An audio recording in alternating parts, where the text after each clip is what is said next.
Okay. Good morning everyone. कैसे हो सब लोग? चलिए शुरू करते हैं। आज हम एक्चुअल में बात करेंगे इस गेट फिजिक्स के, ठीक है ना। गेट फिजिक्स के कुछ मैथमेटिकल फिजिक्स से कुछ ऐसे क्वेश्चंस जो कि आप मिस नहीं कर सकते हो, ठीक है। और ये जो भी क्वेश्चन होंगे आपके हर एक एग्जाम के लिए भी यूजफुल है, क्योंकि इस पे बेस्ड और भी एग्जाम्स में क्वेश्चंस आते रहते हैं। जैसे कि आपका CSR नेट हो गया, एमएससी फिजिक्स के एंट्रेंस एग्जाम्स हो गए, तो यार हर एक एग्जाम में से चीज़ें पूछी जाती है। टिफर हो गया, जेस्ट हो गया, जैम हो गया। ओके, तो चलिए स्टार्ट करते हैं। आ जाइए, ज़्यादा से ज़्यादा शेयर कर दीजिए जिससे कि और भी लोग जुड़ सकें। लाइक कर दीजिए, और जो लोगों ने सब्सक्राइब नहीं किया सब्सक्राइब करके बेल आइकन दबा लो, जिससे कि आपको तुरंत नोटिफिकेशन मिल जाए, ठीक है। अगर आपको नहीं मिल रही है, आपने फिर भी दबाया, तो एक बार चेक कर लीजिए आप, ठीक है, जिससे कि आप मिस ना करो। 10 बजे हम मंडे टू फ्राइडे मिल सके आपसे, ठीक है। देखिए, तो हमारे क्वेश्चन जो होंगे ना गाइस, एक तो हमारा मतलब स्टार्टिंग से अगर बात करूँ किस टाइप का क्वेश्चन है आपके पास। डिफरेंशियल इक्वेशन आपने देखा होगा, पूरा अच्छे से पता है आपको। उसके बाद हमारे पास मैट्रिसेस से रिलेटेड एक दो क्वेश्चंस हैं। तो यही कुछ चीजें हैं जो कि यार हम बात करने वाले हैं, ठीक है।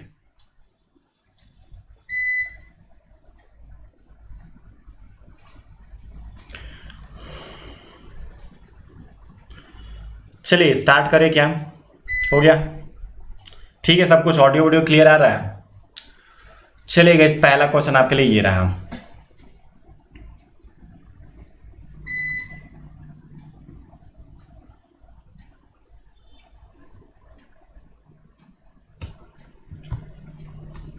ये जितने भी हम क्वेश्चंस करने वाले हैं, जो भी क्लासेस में करूंगा, प्रीवियस ईयर प्रॉब्लम्स जो भी मैं सॉल्व कराऊंगा, प्रैक्टिस कराऊंगा, जो भी, ये सारे के सारे आप ऑल एग्जाम्स के लिए यूज कर सकते हो गाइस, ठीक है ना। जितने भी आप फिजिक्स एग्जाम देने वाले हो सब के लिए ये चीजें यूजफुल होंगी। अब ये है कि भाई अब यार टाइटल तो वही लिखना पड़ेगा ना जिस एग्जाम से होगा, लेकिन यार यूजफुल सबके लिए होगा, ठीक है ना। कि क्या क्या लिखे हम टाइटल में, ये भी तो अब दिक्कत है ना। अब यार 100 वर्ड से 90 वर्ड से ज्यादा तो लिख नहीं सकते, 1000 वर्ड तो लिख नहीं सकते कि आपका ये भी एग्जाम के लिए इंपॉर्टेंट है, ये भी होगा। तो इसीलिए यार ये चीजें हमें करनी पड़ेंगी, ठीक है। तो इसलिए आप समझ जाइएगा कि क्या करना है आपको।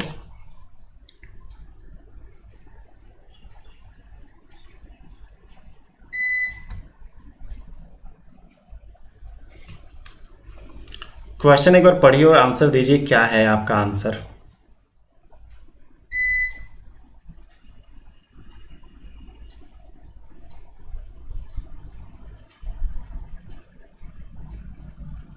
ट्राई करना है कि ये जो आपके टाइप के क्वेश्चन ये गलत ना हो आपसे यार, नहीं तो यार फिर फायदा क्या है आप अगर इतने सिंपल से क्वेश्चन ना कर पाओ तो। कि ये सब जो कॉन्सेप्ट होते हैं हम बहुत ही बेसिक से ही पढ़ते आ रहे हैं, तो यार ये सब चीज़ें आपसे गलत नहीं होनी चाहिए। देखते हैं भाई कितने लोगों ने पढ़ाई सही में करी है।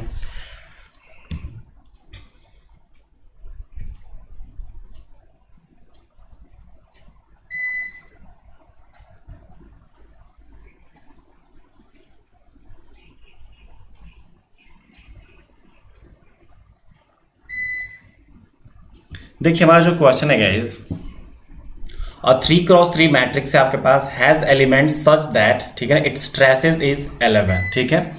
हमारे पास एक 3x3 की मैट्रिक्स है, मतलब 3x3 का मतलब समझ रहे हो ना। जैसे कि आपके पास ये इस टाइप की एक मैट्रिक्स है जिसमें कि आप लिख सकते हो A11, A12, A13, A21, A22, A23, A31, A32, A33, ठीक है ना। मतलब कि आपके पास इस टाइप की मैट्रिक्स हो सकती है, ऐसी चीज हो सकती है, कोई बड़ी बात नहीं है, ठीक है। उसमें आपके पास बोला जा रहा है कि आपका जो ट्रेस होगा वो आपका 11 है। अब मतलब ट्रेस क्या होता है, देखो ट्रेस आपका जो डायगोनल ये जो पोर्शन दिख रहा है ना, इसी के सम को हम ट्रेस बोलते हैं। कैसे याद आ रहा है क्या? मतलब कि आपका A11 plus A22 plus A33, ठीक है ना, समझ रहे हो। ये चीज आपके पास होती है ट्रेस, जो कि यार ये वाला पूरा पोर्शन होता है। या फिर ट्रेस का ये भी फॉर्मूला होता है, ठीक है ना। बता दीजिएगा अगर मैं गलत हो तो, ठीक है ना। आपका जो भी ये पोर्शन हो सकता है, आपका AI आप रख सकते हो यहाँ पे, ठीक है। आई इज जो भी आपका 3 तक मैक्सिमम, ये 3 तक जा सकता है 1 से स्टार्ट होकर, ठीक है, क्योंकि 3x3 का आपके पास मैट्रिक्स है गाइस, ठीक है। कर सकते हैं इस चीज को। उसके बाद क्या बोला गया है आपके पास, डिटर्मिनेंट। अब यार डिटर्मिनेंट का मतलब क्या होता है, आइडिया है क्या आप लोगों को? जैसे कि आपकी अगर मैट्रिक्स की बात करते हैं ना, A इज इक्वल टू कोई भी एक मैट्रिक्स गिवन होती है, ठीक है ना। तो जो हमारा एक डिटर्मिनेंट होता है ना, मतलब कि मॉड ए उसका, ठीक है, मॉड ए निकालना आता होगा, ठीक है, नहीं आता है तो कुछ बेसिक्स आप जरूर पढ़ लेना, ठीक है ना, क्लियर कर लेना मैट्रिसेस से रिलेटेड। वैसे सर्च करोगे तो बहुत सारे मैट्रिसेस से रिलेटेड मेरी ही वीडियो मिल जाएंगी, बहुत पहले बना रखी थी मैंने, ठीक है। उसके बाद the eigen value of the matrices are all known to be positive integers. और ये भी थोड़ा सा आपको ध्यान देना है कि जो भी हमारे पास ये आइगन वैल्यूज होंगे ना मैट्रिक्स वैल्यू, सबके सब क्या होने चाहिए, आपके पॉजिटिव इंटीजर्स होने चाहिए। The largest eigen value of the matrix, तो मतलब यार ये समझो कि हमारे पास यार लार्जेस्ट आपका जो आइगन वैल्यू हो सकता है, इसमें से कौन हो सकता है, क्या लगता है आपको, सोचिए।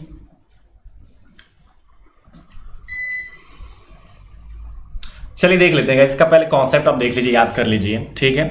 हमारे पास जब भी हम थोड़ी सी मैट्रिक्स के बारे में बात करते हो तो इसका मतलब क्या होता है, the product of eigen value is equal to the determinant of that matrix, ठीक है ना। मतलब कि आपने एक जो भी डिटर्मिनेंट निकाल रखा होता है, जो आपने मॉड ए निकाला है गाइस, ठीक है ना, डिटर्मिनेंट ऑफ मैट्रिक्स जो आपकी है is equal to product of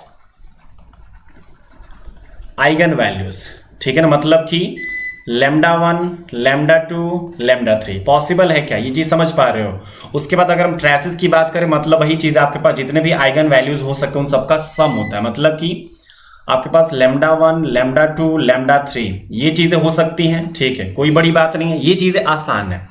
अब यार देखो, मेरे को बोला गया है कि आपका जो सम होना चाहिए, मतलब जो ट्रेसेस होने चाहिए, यहाँ पे थोड़ा सा सोचो यार, इसमें कंफ्यूजन हो जाती है, ठीक है ना।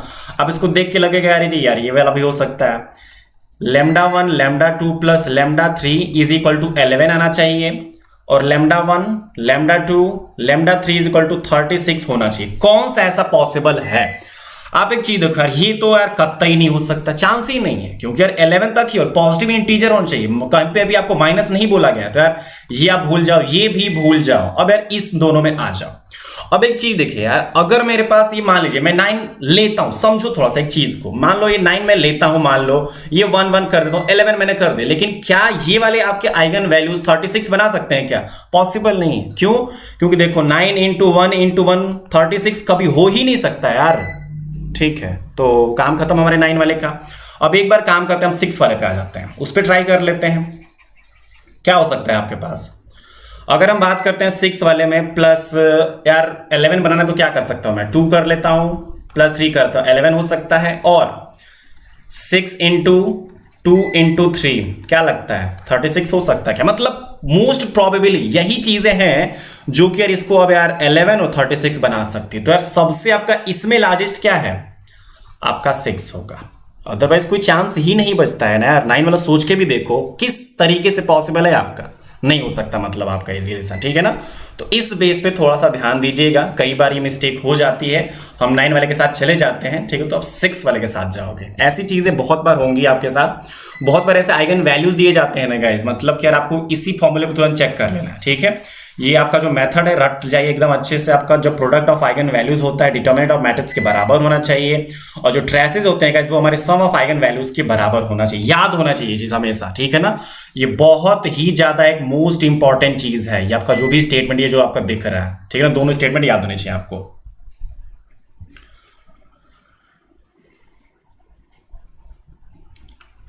ठीक है, हो गया ना। चलिए नेक्स्ट क्वेश्चन की तरफ आगे बढ़ते हैं। चलिए ये वाला करिए, आपके पास क्या है इसका रिलेशन।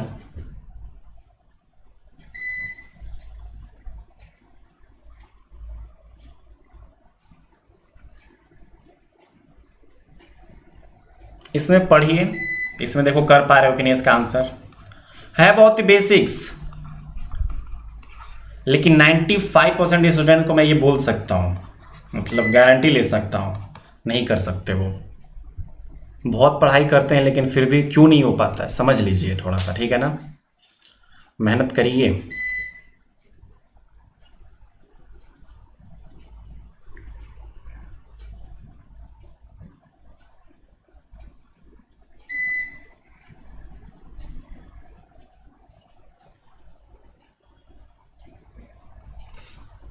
देखो कॉन्सेप्ट सबको पता होता है यार, सब ने पढ़ा है, बहुत बेसिक से पढ़ते आ रहे हैं सब। अगर आपने फिजिक्स पढ़ी है, फिजिक्स ऑनर्स या फिर जो भी कर रहे हो, ये सब चीज़ें आपको बेसिक से ही सब पढ़ा दी जाती है। यहाँ थोड़ा बहुत तो आपका 12 से भी आका हो जाता है, आता है ना ये सब चीज़ें 12 में, तो वही चीज यार, सोच लो क्या चल रहा है। अगर आप इस टाइप के क्वेश्चन को ना कर पाओ, मतलब यार 12th से आपने ये जो आपके 12th जो भी आपका 1 साल वो हो गया, बीएससी आपके 3 साल, एमएससी अगर आप कर चुके हो तो यार 6 साल आपके वेस्ट चले गए। मतलब ये वाला क्वेश्चन अगर आपसे नहीं हो पाया तो फिर 6 साल आपने क्या किया फिर।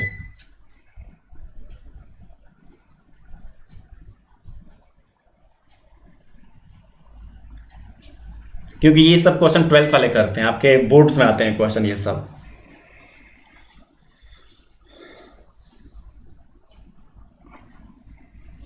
और ये आपका गेट में आ रखा है, देखो एनसीईआरटी की बुक उठा के देखना ना यार, उसके प्रीवियस सॉल्यूशन उठा के देखना। ये सब आपके एनसीईआरटी के क्वेश्चंस है एक तरह से बात करें तो।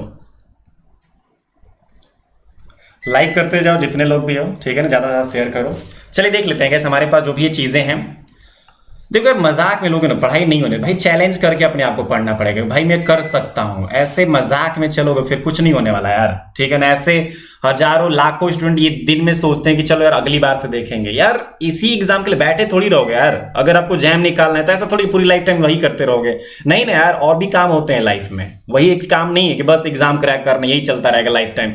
3 बार 4 बार जैम ही देते रहोगे, गेट ही 3 4 बार देते रहोगे, या फिर नेट ही 5 बार देते रहोगे। ऐसे नहीं चलती यार लाइफ, और भी बहुत काम होते हैं, ठीक है। Consider the linear differential equation dy by dx is equal to xy, ये आपका दे रखा है, ठीक है। If y is equal to 2 at x is equal to 0, मतलब कि आपके पास y की वैल्यू 2 है जब मैं x इज इक्वल टू 0 रखता हूं तो, ठीक है। Then the value of y at x is equal to 2। लेकिन यार अब आपसे पूछा जा रहा है कि अगर मैं x इज इक्वल टू 2 रख देता हूं तो आपके पास जो y की वैल्यू हो सकती है ना, कितनी हो सकती है, ये आपसे पूछा जा रहा है गाइस, ठीक है ना। तो यार इसको हम बताने वाले हैं, ठीक है ना। सबसे पहले लाइक करो एक बार सब लोग, ठीक है ना, तब आगे चलते हैं और आगे क्वेश्चन करते हैं, ठीक है। तो आपका करेक्ट आंसर डी हो गया। चलिए काफी लोगों ने सही करा है वैसे, ठीक है ना, चैलेंज एक्सेप्ट कर लिया वैसे। ऐसे नहीं पढ़ोगे तो फिर नहीं होने वाला, ठीक है। D y by d x equal to ये आपका हो जाएगा, ठीक है। इसमें थोड़ा सा अरेंजमेंट कर लीजिए, जैसे कि आप देख लीजिए ये वाला वाई यहाँ लेके आ जाइएगा, जैसे कि डी वाई बाई जो भी आपका वाई हो जाएगा, और ये आपका जो एक्स है मतलब कि वही एक्स डी एक्स, ठीक है। इसको हम इंटीग्रेट कर सकते हैं, कर लोगे ना तो यार। अब आप एक चीज देखो, अगर मैं 1 बाई वाई का वाई के रिस्पेक्ट में इंटीग्रेशन करता तो कितना हो जाएगा, आपको भी पता है यार, क्या लगता है आपको, ठीक है। पॉसिबिलिटी है आपके पास, ठीक है ना। उसके बाद जो भी आपके पास चीजें हो सकती हैं आप कर सकते हो इस चीज को। प्लस ये आपका सी होगा वैसे, ठीक है ना, मतलब कि लॉग ऑफ वैसे कॉन्स्टेंट ही है वैसे यार, उसके अकॉर्डिंग आप इस चीज को एडजस्ट कर सकते हो। कई बार आप ना जैसे लॉग वाले जब क्वेश्चन आप सॉल्व करते हो, वैसे यार देखो अगर मैं लॉग से रखता भी हूं, इसका डिफरेंशिएशन करोगे बात हमारे पास वही आती है, आ सकती है ना, ठीक है। क्योंकि वैसे भी कांस्टेंट है तो कोई फर्क नहीं पड़ने वाला, ठीक है। तो आप इस चीज को देख सकते हो। उसके बाद इसको यार लॉग इधर से हटा लेते हैं, फिर ये क्या हो जाएगा आपको भी पता है, ठीक है ना। एक्सपोनेंशियल उधर हो जाता है, लग रहा है ना ये चीज, ठीक है, कर सकते हो, ठीक है। तो उस हिसाब से अगर हम देखें तो आपके पास ये आ जाएगा y is equal to this value.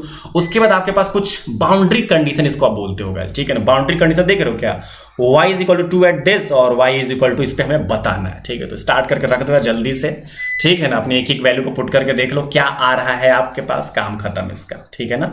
तो आप देख लो y is equal to 2 at this and c is equal to, यहाँ से आए 2 यहाँ पे पुट करो, और y इज इक्वल टू हमें वैल्यू बतानी x इक्वल टू यहाँ पुट कर लो, ठीक है ना। तो आपके पास 2e स्क्वायर आपका करेक्ट आंसर हो जाएगा, ठीक है ना।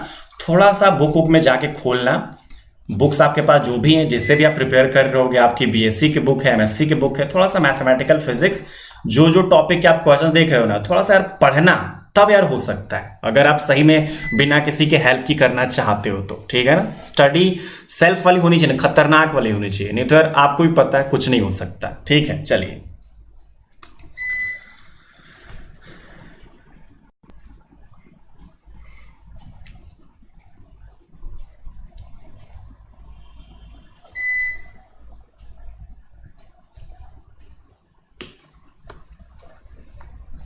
सबने लाइक नहीं किया यार, ऐसे चलेगा।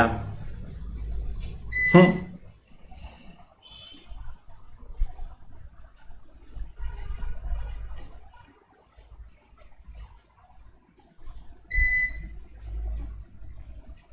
चलो ये वाला सॉल्व करके देखो तो क्या आता है।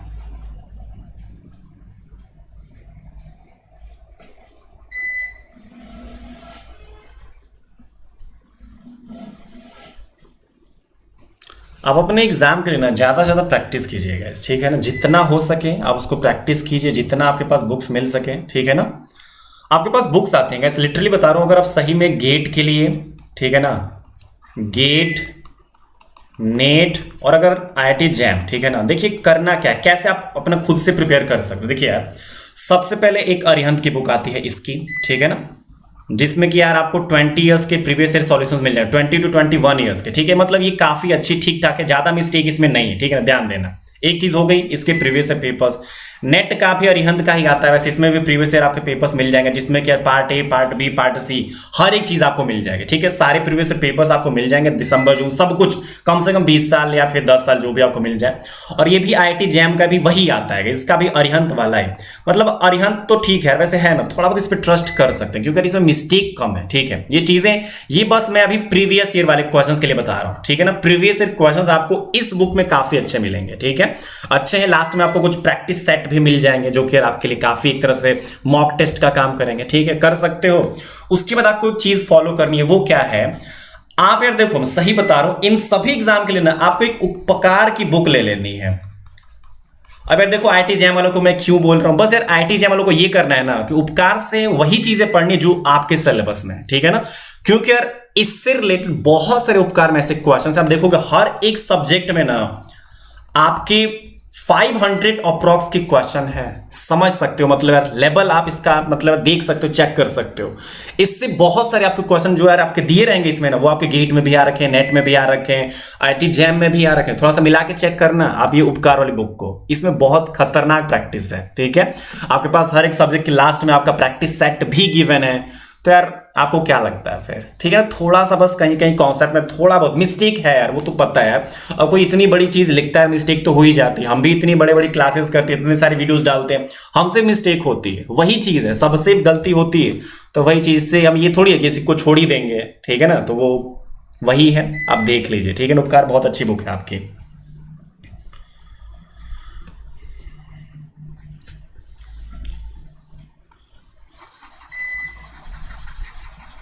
बस ये कि जो भी आप बुक लो ना, मतलब क्वेश्चन तो कहीं से भी लपेट लो, जो भी आपका है ना, हर जगह से क्वेश्चंस पढ़ो, लेकिन बस ये कि सिलेबस के हिसाब से पढ़ो, जो भी आपका पेपर है उसी के हिसाब से चीजें आपको पढ़नी है। ऐसा नहीं कि कुछ भी नहीं पढ़ना है यार, आउट ऑफ सिलेबस पढ़ोगे फालतू का रह जाओगे। आपको भी पता है अगर आपको सही में एग्जाम क्रैक करना है तो एक प्रॉपर वे में आपको डायरेक्शन में मतलब यार तैयारी करनी चाहिए, ठीक है। वो मैं काम कराता हूँ, पूरा कॉन्सेप्ट बताया, काम खत्म, ठीक है ना। क्वेश्चन करा, दैट्स इट, आगे बढ़ते रहिए आप, ठीक है। तो हमारे पास क्वेश्चन गिवन था जिसमें आपके पास डिफरेंशियल इक्वेशन था, देख लीजिए आप यहाँ पे d² अपॉन में dx², ठीक है ना, -2 dfx अपॉन में dx plus fx is equal to 0। अब यार आपके पास ना कुछ बाउंड्री कंडीशन इसके दे रखे थे, ठीक है। आपके पास बाउंड्री कंडीशंस क्या है, f0 इज इक्वल टू 1, मतलब कि आपके पास जो भी आपका फंक्शन है ना, इसमें अगर मैं x is equal to 0 put करता हूं तो आपके पास फंक्शन की वैल्यू 1 आ जाती है, ठीक है, हो जाता है। उसके बाद मैं जब उसी वाले फंक्शन में जब x की जगह पे 1 पुट करता हूं तो आपके पास वैल्यू 0 हो जाती है। ये आपका हो रखा है, ये आपकी बाउंड्री कंडीशंस गिवन है गाइस, ठीक है। तो देख लीजिए आप यहाँ पे। उसके बाद क्या है, हमारे पास जो भी फंक्शन है ना उसमें हम x की जगह 0.5 पुट करने वाले, तो आपके पास अब यार वैल्यू क्या हो सकती है, ठीक है।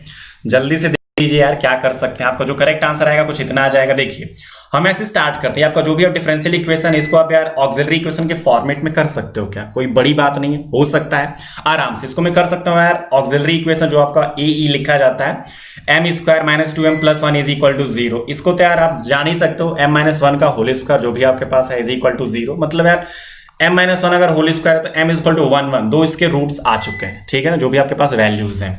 अब देखो जो भी आपके रूट्स क्या है, ये आपके इक्वल है, ठीक है ना। तो जब मेरे पास जो भी रियल रूट्स और वो अगर इक्वल हो जाते हैं तो आपको पता है क्या करना होता है, ठीक है ना। fx इज इक्वल टू आपका ये फॉर्मूला होता है, ठीक है ना। और यहीं पे क्या करना है आपको, ये जो आपका m होता है ना उसकी जगह पे हमें ये 1 1 पुट कर देना। तो यार हो गया मेरे पास, क्या आ चुका है मेरे पास, fx is equal to c1 + c2x e की पावर ओनली x, ठीक है ना। क्योंकि हमारा जो m की वैल्यू थी या फिर जो रूट था आपका 1 है गाइस, इक्वल है आपके पास, ठीक है।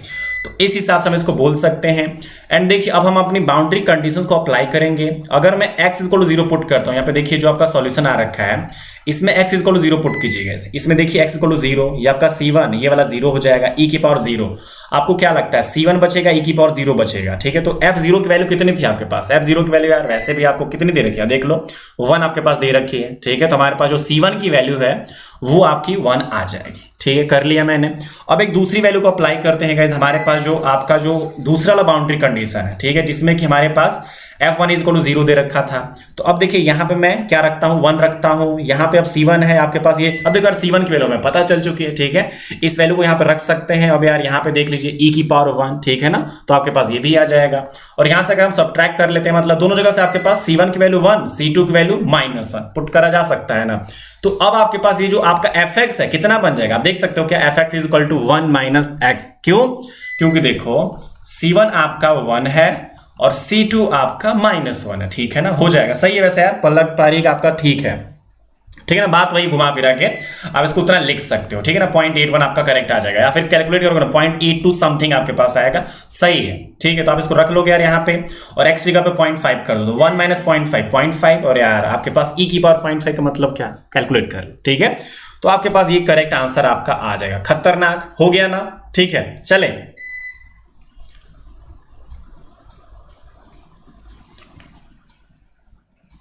चलिए नेक्स्ट क्वेश्चन देखते हैं गाइस। ये भी आपका वही है, उसी पे बेस्ड है, आपका डिफरेंशियल इक्वेशन ही है आपके पास।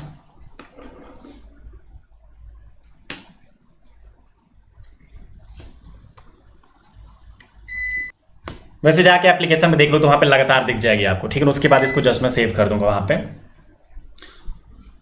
आपके लिए, मतलब वही नोट्स, एक फ्री बैच बना रखा है मैंने, मतलब कि जो भी आपकी लाइव स्ट्रीम होंगी ना यूट्यूब पे, उसका मतलब एक प्रॉपर वे में वहां पे सजा रखा है मैंने, स्टडी मटेरियल करके, वीडियो सेक्शन करके, जिसमें कि आपको जो भी लाइव क्लासेस होंगी वो सारी चीज़ वहां पे आपको दिख जाएंगे, ठीक है ना।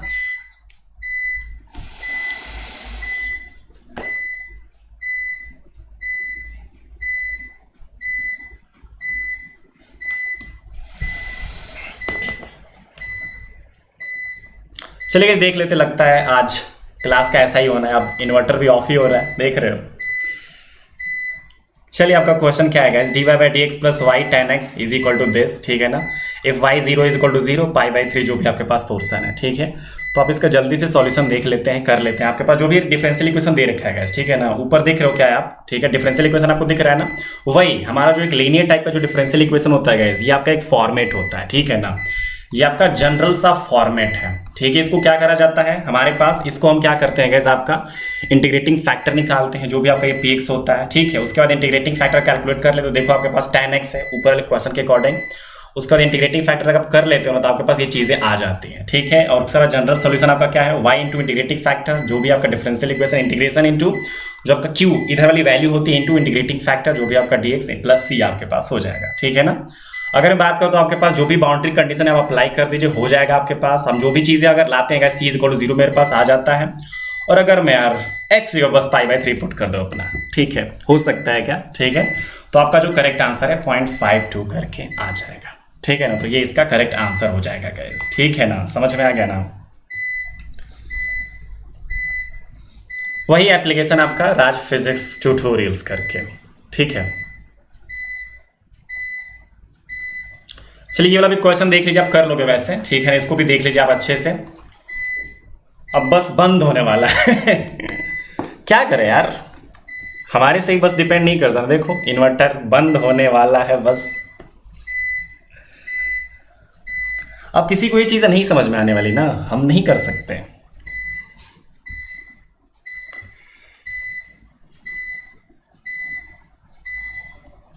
तो गाइज हमें बस ये क्वेश्चन सॉल्व ही करना था, ठीक है ना। आपके पास ये जो भी मैट्रिक्स गिवन है आप देख पा रहे हो यहाँ पे, ठीक है ना। हमारे पास कौन कौन से ऑप्शन आपके हो सकते हैं आप देख लीजिए यहाँ पे, ठीक है।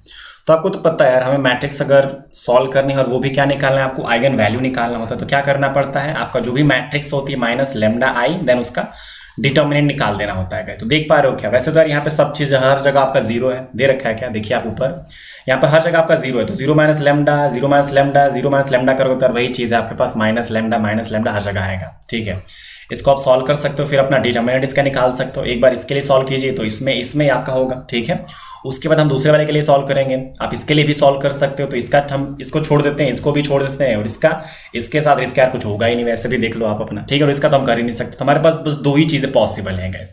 लग सकता है क्या, थोड़ा सा ध्यान से कर लीजिए गाइस आप लोग, ठीक है ना। हो सकता है ना, कोई इसमें बड़ी बात नहीं, आप थोड़ा सा एक बार सोच लीजिए यार। यहाँ पे -λ, ठीक है, कर दिया मैंने। उसका इसका बीच में मल्टीप्लीकेशन, मतलब कि -λ तो λ² प्लस λ², और ये वाला -1, ठीक है। ये तो ठीक है आपके पास। उसके बाद क्या है गाइस, हम दूसरे वाले को करते हैं, ठीक है ना। इसमें भी थोड़ा सा सोच लीजिए आप, यहाँ पे क्या वैल्यू है आपके पास। यहाँ पे देखिए जब हम इसके साथ जाएंगे तो यहाँ पे माइनस साइन आता होता है ना, प्लस माइनस प्लस, तो यहाँ पे आपके पास -1, ठीक है ना, -1 यहाँ पे रखेंगे हम, ठीक है, रखेंगे। उसके बाद देखिए हम इसका इसके साथ मल्टीप्लीकेशन, मतलब क्या है 1 माइनस लैम्डा, तो -1 इंटू माइनस लैम्डा, एंड आगे तो अरे वैसे ही 0 हो जाएगा तो आपके पास, तो ये क्या हो जाएगा, प्लस लैम्डा आपके पास हो जाएगा, हो जा रहा है ना, minus lambda, lambda square -1 plus lambda is equal to 0, ठीक है आपके पास गैस, ठीक है। हम एक काम कर रहे हैं, यहाँ पे लैम्डा कॉमन ले लेते हैं, कर सकते हैं क्या, तो आपके पास क्या बचेगा, minus lambda square -1 plus 1 is equal to 0, तो एक आपका लैम्डा इज इक्वल टू 0 तो आ चुका है। अब हमारे पास क्या बचेगा, देखिए माइनस लैम्डा स्क्वायर प्लस 1, ठीक है ना, आपका ये कितना हो जाएगा, वही चीज़ है आपका +1 इज इक्वल टू आपके पास 0 हो जाएगा क्या। अब देखिए minus lambda square is equal to -2, तो वही चीज़ है, आप क्या कर सकते हैं इसको, lambda is equal two plus minus √2 आपके पास आ जाएगा, तो दो इसके रूट्स और भी हो जाएंगे, प्लस √2 माइनस √2, ठीक है ना। तो यही चीज़ है, आप इसको अच्छे से देख लीजिए आपके पास कौन सा वाला करेक्ट लग रहा है। हमें यार ये वाला करेक्ट लग रहा है, ठीक है ना, क्योंकि ये भी हो सकता था लेकिन एक हमारा बराबर हो जा रहा है, ठीक है, इसमें -1 नहीं है, ठीक है, ये दोनों बराबर हमारे नहीं हो सकते। आपके पास जब यार प्लस माइनस √2 दिख रहा है या फिर जब स्क्वायर रूट आप करते हो तो यार पॉसिबिलिटी तो आपके पास यही है ना, ठीक है, तो ध्यान से कर लीजिएगा। यही हमारी चीज़ें थी, इसको यार फाइनली फिर से इसको रिकॉर्ड करके डालना पड़ रहा है, तो बस देख लीजिए आप लोग सही से, ठीक है ना, क्योंकि यार 2 बार हमारा डिस्टर्ब हुआ, एक बार पहली बार नेट ही चला गया, दूसरी बार आपका इन्वर्टर ही ऑफ हो गया। ये बाद में आपको रिकॉर्ड करके, मतलब आप तीनों के ही मैं कंबाइन करके दे दूंगा, जिससे कि यार आप अच्छे से एक ही बार में आपका टाइम वेस्ट ना हो, ठीक है। तो बस ऐसे ही सपोर्ट करना चाहते हो तो भाई लाइक करो, शेयर करो ज़्यादा से ज़्यादा, ठीक है ना, ज़्यादा लोगों तक पहुँचाओ, जिससे कि यार हमें भी अच्छा लगे। और आपको टाइम याद रखना है मंडे टू फ्राइडे गाइस, ठीक है ना, मंडे टू फ्राइडे आपका जो भी है 10 AM हम यहाँ पे मिलेंगे आपको, ठीक है ना, राज फिजिक्स ट्यूटोरियल्स यूट्यूब चैनल पे, ठीक है। तो ज़्यादा से ज़्यादा लाइक करिए, शेयर करिए और यार सपोर्ट दिखाइए, जिससे कि यार हमें भी अच्छा लगे, हम भी मोटिवेट रहें और आपके लिए ज़्यादा से ज़्यादा अच्छी वीडियोज़ लेके आते रहें। Okay, thank you so much, take care, bye bye.